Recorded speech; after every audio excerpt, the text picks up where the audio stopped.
ద్వారంపూడి కుటుంబానికి లబ్ధి చేకూరేలా వ్యవస్థలు నడవవని గత ప్రభుత్వం సివిల్ సప్లై కార్పొరేషన్ ద్వారా 36,300 కోట్లు అప్పులు చేశారన్నారు మంత్రి నాదెండ్ల మనోహర్.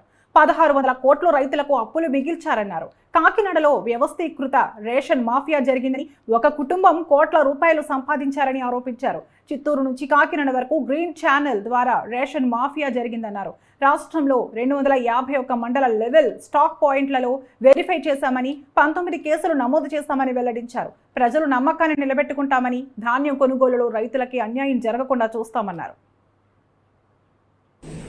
స్థానికంగా ఉన్న సిబ్బంది కొంచెం కోఆర్డినేషన్ విధానం లోపించిందనేది స్పష్టంగా మాకు అర్థమైంది.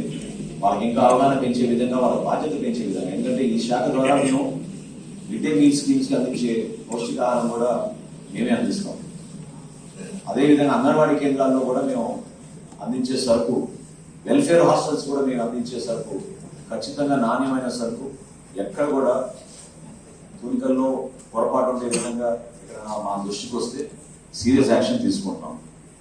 రాష్ట్ర వ్యాప్తంగా 251 మండల్ లెవెల్ స్టాక్ పాయింట్ల పైన దాడులు చేయించి వెరిఫై చేయించాం. స్టాక్ ఒక వారం రోజులు రాష్ట్ర వ్యాప్తంగా 251 మండల్ లెవెల్ స్టాక్ పాయింట్లో 189 చోట్ల మాకు వేరియన్స్ కనపడింది.